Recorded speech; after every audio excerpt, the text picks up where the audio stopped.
I started out knowing that I wanted to work with people and I wanted to be in some sort of a helping profession.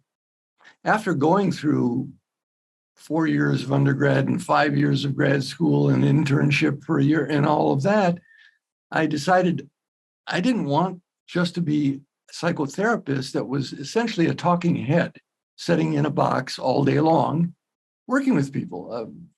Throughout my life, my body was my instrument for feeling alive, playing sports, just play in general. I loved to go out in the woods and climb trees, and that's where I felt alive.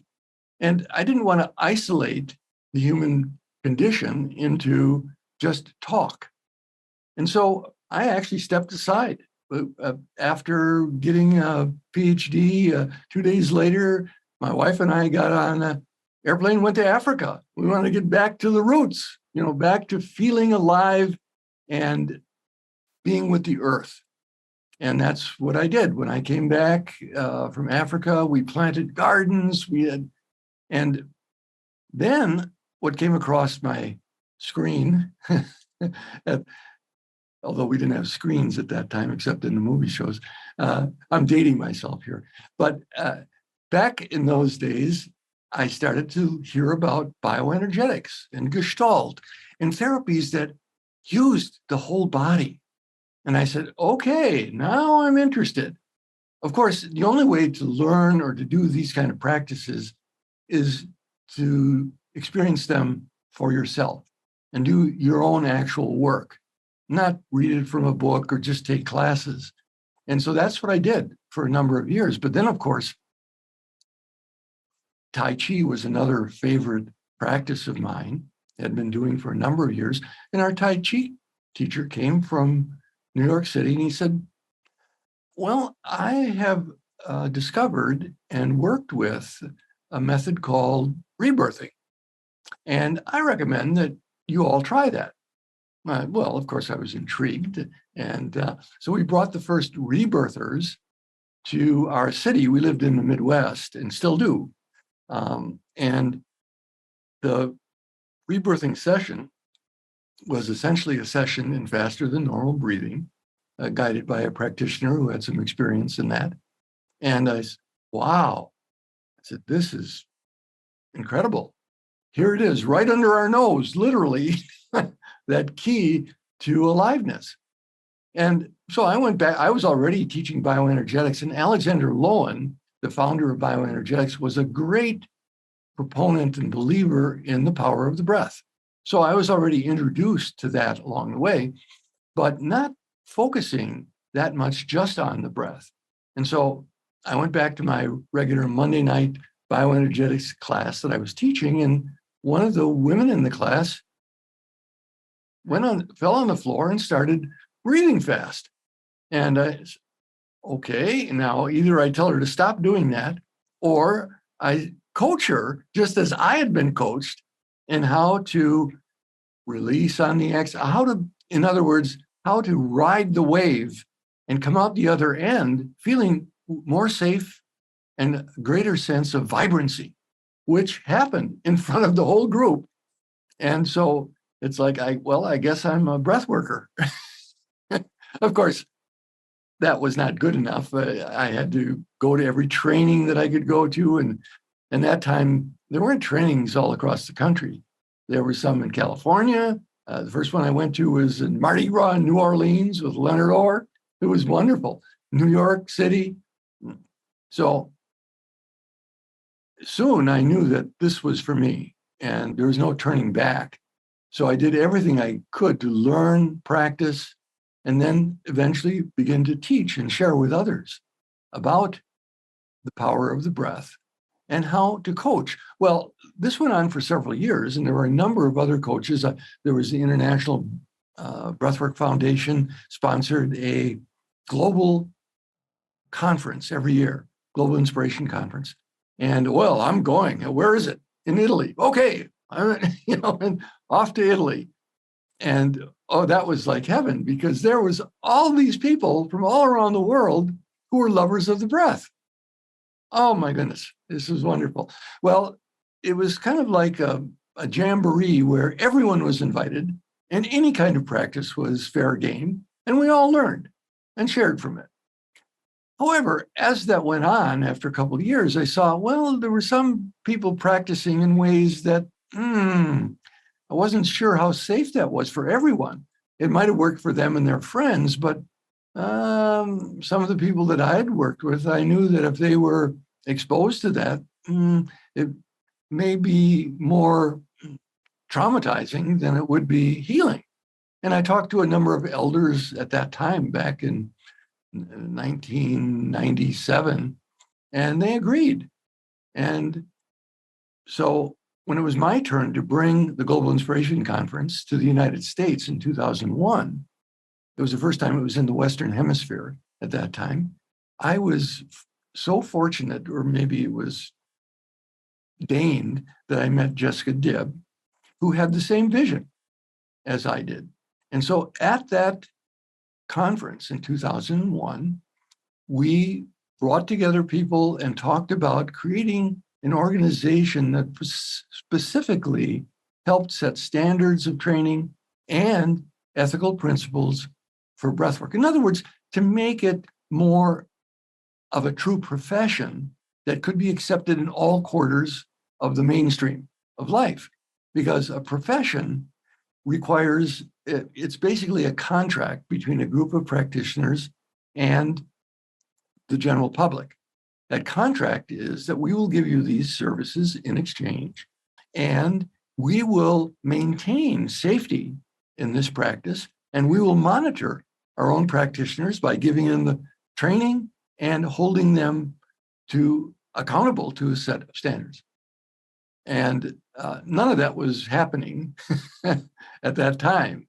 And so, but boy, a lot of people were ready. I mean, there were 22 schools of breathwork who said, yes, this is what we need. And they all signed on. This was back before a lot of technology at the time. And so there were many people who didn't speak the same language as one another, but we stuck together and created a set of principles. And then eventually later, they were translated into a code of ethics and agreed upon what would be minimal standards, not like everyone has to do umpteen years of training that everyone else had. But in other words, what are the basics that we think people should know before they get into coaching professionally a person through very deep places in their life, especially with altered states of consciousness? And I'm sure we'll get into this as we talk. When you have an altered state of consciousness, it makes your system much more open and vulnerable and suggestible. And so we best be quite careful and cautious about what we're suggesting. Do we have our own agenda, which we're selling to that person under an altered state? And so part of the training then is to really be careful, to look at that. It's not that people were basically unscrupulous and just out to take people for a ride, but many of us were unaware of all of the implications. So what do we do as human beings? Well, we talk to others who have experience. So we went to the ethical standards of professional therapy organizations. One of the standards that we looked at that was quite instructive, because it wasn't in a lot of others, was the feminist code of ethics that talked about the sustainability of how much you work. In other words, are you packing people in all day long just to see as many clients as you can, or are you really self-resourcing as you do it and practicing the things that you're preaching?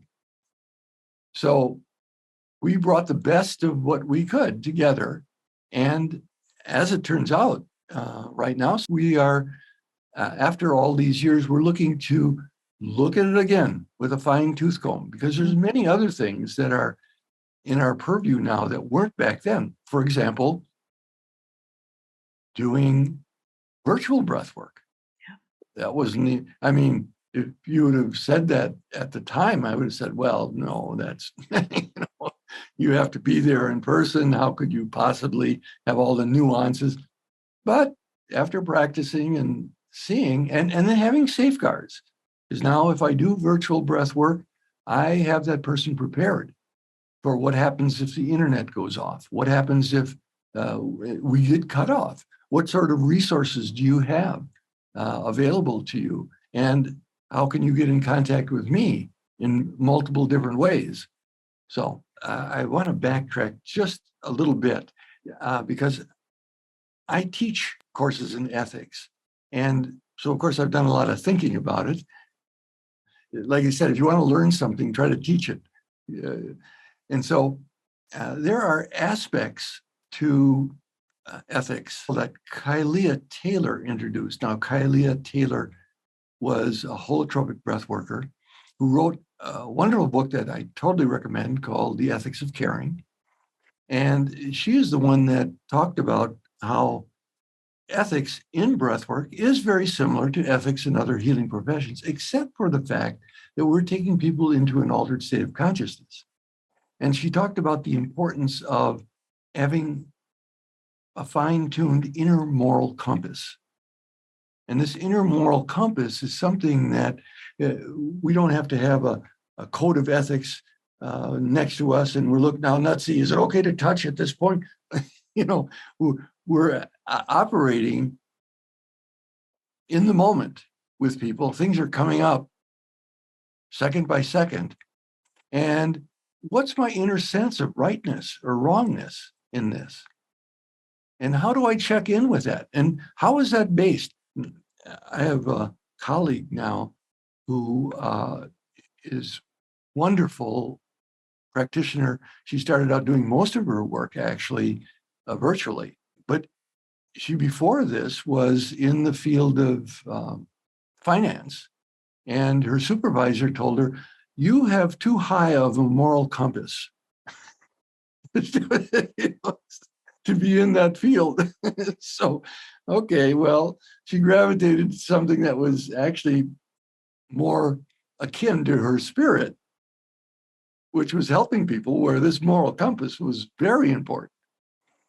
And so there are some factors in creating that moral compass, and that will lead to what we're talking about now in revising this code of ethics that we have in the GPPA.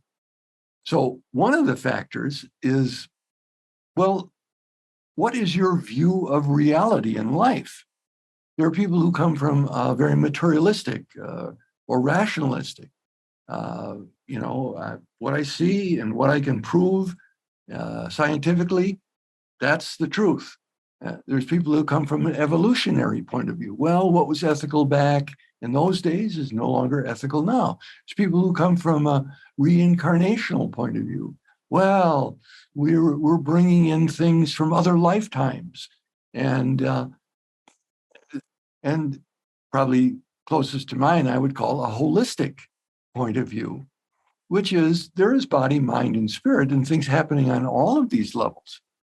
So now, one of your clients may bristle at the concept of spirit that you use during sessions, while they equate it with a religious trauma from which they're coming into you in the first place to help heal. Are you, quotes, forcing religion on them? Is it ethical for you to try to teach them about spirit? I'm not going to go into each of these questions that I bring up. I'm just going to put them out there as food for thought for everyone. Secondly, the level of responsibility for and success with your model of healing. So what is your image of a successful session? Is it reasonable to allow a client to leave a session if they're not fully integrated? And what's your standard for integration after a session? I often quip in teaching that in the day, my sessions were 2 to 3 hours long because it took me 2 or 3 hours to get people to understand how I think they should look at the end of a session. finally they'd give up and say, okay, I'll look that way. Now can I go home? No, it wasn't that bad, but I'm exaggerating there, but you get the point. It's what is integration? I see breathwork now as a toolbox of techniques, not a one size fits all. This is the way everyone should breathe. Most of my sessions nowadays involve slower than normal breathing, a grounded type of breathing, natural breathing. Occasionally, I do use faster than normal breathing, but judiciously. Thirdly, what is your internal degree of safety that you carry in your body? Is it ethical for you to guide clients into places that are scary for you or deal with issues that you haven't resolved? And finally, what is your general relationship to outside standards? Do you tend to be a conformist, a rebel, a pioneer? Is it ethical for you to encourage clients to adopt values that will not be supported in their home environment or even put them in jeopardy? We're dealing with a teenager and now telling them some quite iconoclastic values that they go home and get beat up by their parents for espousing.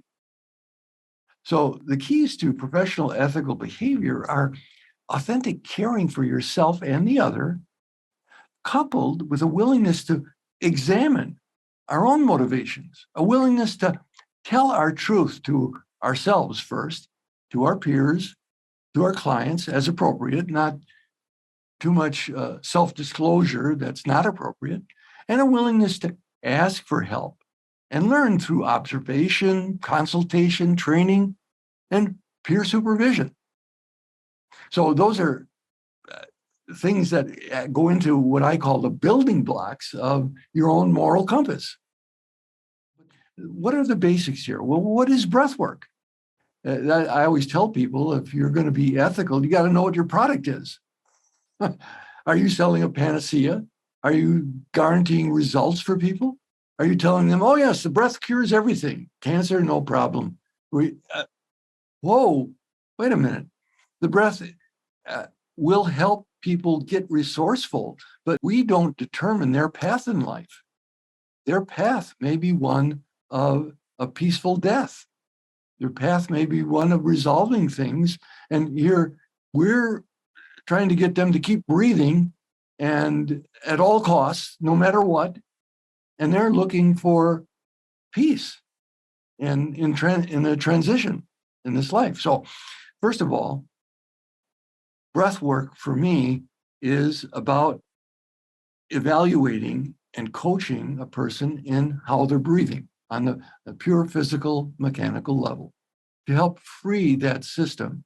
So we should be acquainted with somewhat of the anatomy. We don't have to be doctors or medical physicians, but we should be acquainted with the person has a diaphragm. And the diaphragm initiates that breath, and then the costal muscles can take over and so on. And this helps us in being a coach. But then we also have a philosophy behind it. For some people, that philosophy may be just, I want you to be the best mechanical breather that you can be, for performance as an athlete. Most people who are going into breath work that we know also see it as fair game, is that the person is talking about the issues that they have in their life, emotional, mental, psychological issues that will impact how they breathe. Because that's what happens when you start to open up the breath, as we know. Whoops, it's like opening up the cellar door. Things start to come out, because what do we do? I say to people, what do you do if you go to the movies and it's a tearjerker, but you don't want to start crying in the theater, and you don't want to look like you're a sap, and we hold our breath, because that will keep us from expressing and feeling.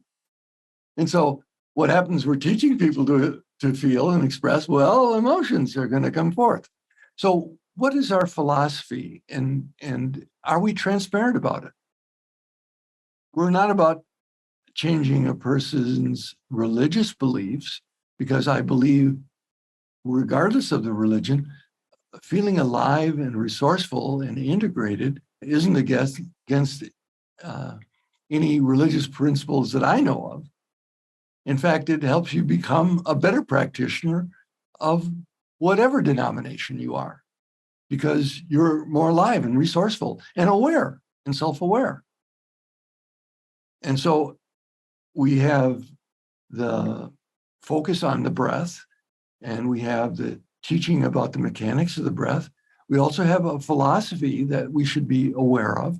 We know what our product is, and we know what the limits of that are. So that if, for example, a person starts to bring up things that's beyond our scope of practice, we know, well, it's time to refer you. I haven't dealt with someone with cerebral palsy who is told by their doctor to be careful not to exert themselves too much. Okay, I better get some consultation on this, rather than, oh no, breath handles everything. At that first Global Inspiration Conference I had in the United States, I was opening the doors to any form of breath. Come on, let's hear about it. And a woman called and she said, I do a form of practice in the United States that's becoming more popular here called Buteyko breathwork. I said, well, I hadn't heard of that. Yeah, this was in 2001, and I said, well, I hadn't heard of that. She said, oh, no, that's very good. No, I said, well, fine, okay. And then, so of course, we did have the internet. Then I could go on and I looked up Buteyko breathwork. Rule number 1, never take a deep breath. What? Oh, my goodness. Now that's a different, well, of course, after studying, realized Dr. Buteyko, a Russian doctor, was working with a lot of asthmatic people who would tend to overbreathe. And if they were forced to, take a real deep breath, they'd go into an asthma attack. And so he was teaching them many things that, of course, were verboten. As rebirthers, it's like breath retention, learning how to hold your breath, build up a fund of CO2 in your system. And so that was an education. Yeah, we can learn from all different forms of breath work, but let's be transparent about it. Who are we working with it? What's it for? What's our philosophy? And what are our limits?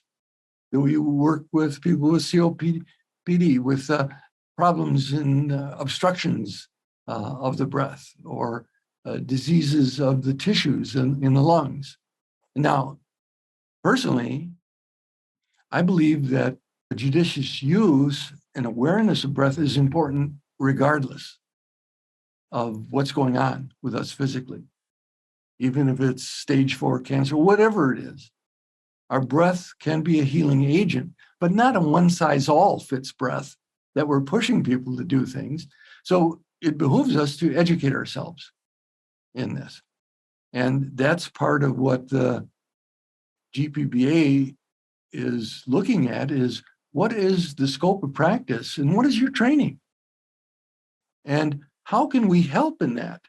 For example, I'm a practitioner and someone comes in and says, I have a severe form of leukemia. Okay, I want to check on this. Who has dealt with that? So we also can be a network for research and clinical information. Yeah. We want to know what's happening in the field of virtual breathwork. What is the experience that people are having in doing group virtual breathwork? Now, there's people who say, that is way off limits. Absolutely. Well, okay, just for taking a bunch of people in, or, off the street, or free seminar, let's have everyone start to breathe fast now. And no, probably not.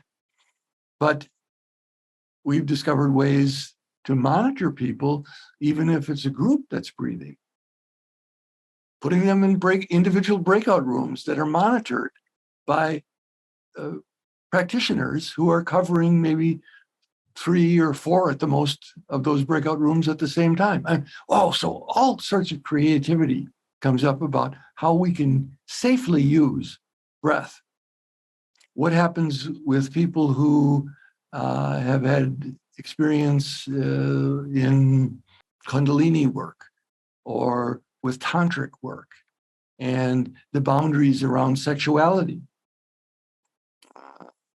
Again, what is the scope of practice and what's happening with your clientele? What kind of feedback are we getting?